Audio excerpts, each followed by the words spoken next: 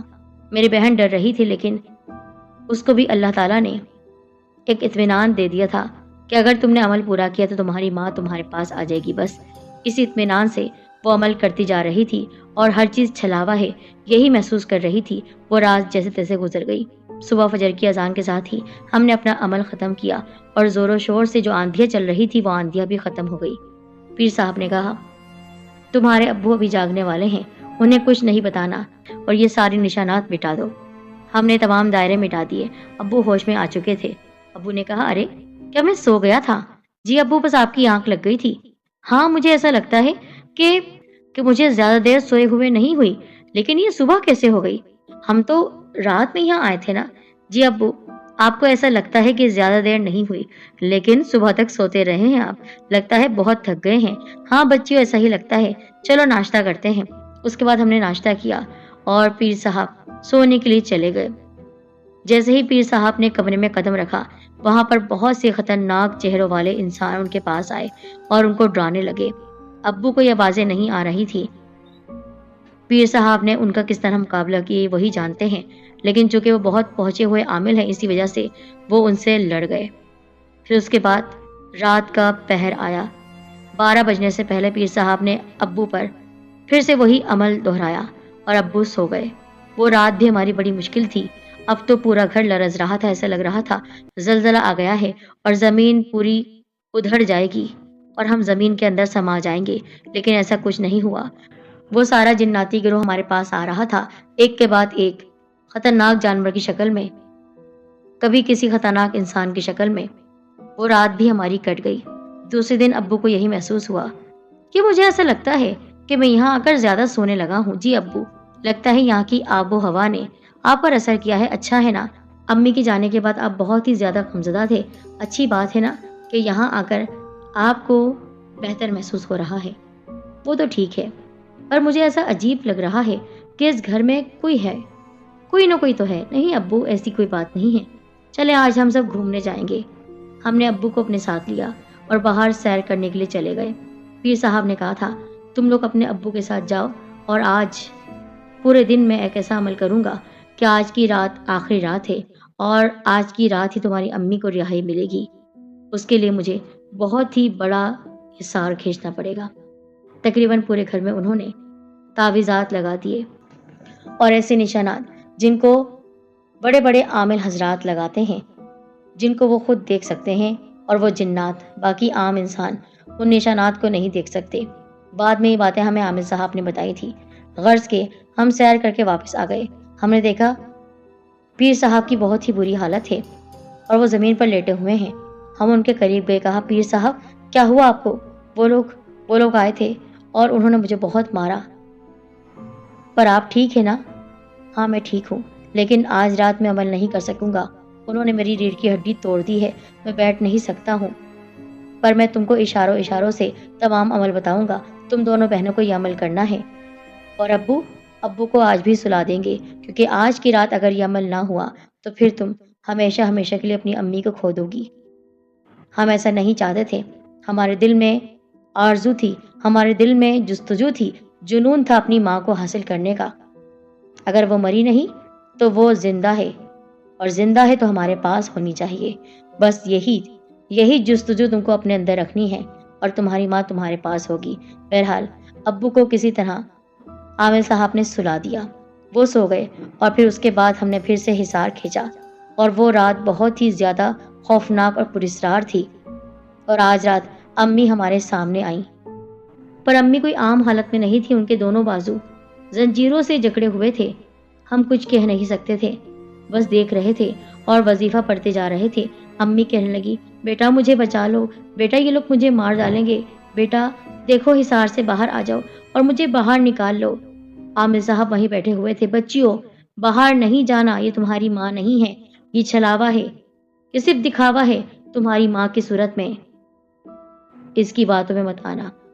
ہمارا دل جو اپنی ماں کو دیکھ کر تڑپ گیا تھا، اب عامل صاحب کی باتیں سن کر ایک دم ہم سکون میں آ گئے اور آنکھیں بند کر کے وظیفہ پڑھنے لگے۔ اس کے بعد امی کی زنجیریں کھل گئی اور امی رینگتے ہوئے ہمارے پاس آنے لگی۔ سچ میں اگر وہ کوئی عام موقع ہوتا تو میں تو ڈر کے مارے وہاں سے بھاگ جاتی یا بے ہوش ہو چکی ہوتی۔ میں جانتی تھی وہ میری ماں نہیں ہے، ان کے روپ میں کوئی چھلاوا ہے اور وہی خبیث جن ہے، پر مجھے اپنا وظیفہ جاری رکھنا تھا۔ مجھے یہ بھی یقین تھا کہ وہ جو کوئی بھی ہے وہ حصار کے اندر نہیں آ سکتا۔ عامل صاحب ویسے تو اپنے حصار میں تھے، لیکن وہ لیٹے ہوئے تھے اور اشاروں سے ہمیں سب کچھ بتا رہے تھے۔ اور پھر آخرکار صبح کا اجالا پھیلنے لگا اور وہ مخلوق ہمارے حصار کے باہر ہی گھٹنوں کے بل بیٹھی ہوئی تھی، ہمیں تکی جا رہی تھی۔ میں اب تک وہ منظر یاد کرتی ہوں تو میرے پسینے چھوٹ جاتے ہیں۔ وہ تو ماں کی محبت میں نے وہ سب کچھ برداشت کیا۔ پھر جیسے ہی فجر کی اذانوں کی آواز آئی وہ غائب ہو گئی۔ اس کے بعد ہر طرف اجالا اجالا ہو گیا اور میری ماں خاموشی سے چلتی ہوئی ہماری جانب آ رہی تھی۔ عامل صاحب نے کہا، یہ تمہاری ماں ہے، جاؤ اپنی ماں کے گلے ملو۔ ہم نے اپنی ماں کو تھام لیا۔ ہماری ماں زندہ تھی۔ سوچئے، جس ماں کو اپنے سامنے تڑپتے ہوئے دم توڑتے ہوئے دیکھا تھا، آج وہ زندہ صحیح سلامت تھی۔ لیکن جیسے ہی پلٹ کر دیکھا وہاں شاہدہ کھڑی تھی اور وہ بہت نادم تھی۔ اس نے کہا، میں نے تم کو تمہاری ماں سے الگ کر کے بہت برا کیا، لیکن وہ میں نہیں تھی، وہ میرا شوہر تھا اور اس نے ہی دھمکی دی تھی کہ آمنہ کو ہم یہاں سے لے کر جائیں گے۔ لیکن کیا تم اپنی ماں کو یہاں سے لے جاؤ گے؟ ہاں، اسی لیے تو ہم یہاں آئے ہیں۔ اور کیا آپ بھی ہمارے ساتھ چلیں گی، اسی طرح جس طرح پہلے رہتی تھی؟ پر میرا شوہر وہ اب کچھ نہیں کر سکے گا کیونکہ اس کی طاقت ہم نے ظاہر کر دی ہے، عامل صاحب نے کہا۔ اسی وقت ابو کو ہوش آ گیا۔ ابو نے جو امی کو دیکھا تو بے اختیار دوڑتے ہوئے آئے اور امی کو گلے سے لگا لیا۔ ان کو اپنی آنکھوں پہ یقین نہیں آ رہا تھا، ان کی بیوی زندہ ہے۔ ایک دم ان کی نظر شاہدہ پر پڑی۔ وہ غصے سے شاہدہ کو دیکھنے لگے۔ نہیں، آپ شاہدہ پر غصہ نہ کریں، یہ تو ان کی چاہنے والی ہے۔ جو کچھ کیا ہے اس کے شوہر نے کیا ہے، اب اس کی طاقت ختم ہو چکی ہے اور وہ کچھ نہیں کر سکتا۔ اب آپ لوگ پھر سے اپنے اسی گھر میں جائیے اور خوشحال زندگی گزاریے، لیکن ہاں خیال رکھیے گا کہ یہ شاہدہ آپ کی بیوی کی حفاظت کے لیے ہے، اس کو کبھی بھی کوئی نقصان نہ پہنچے۔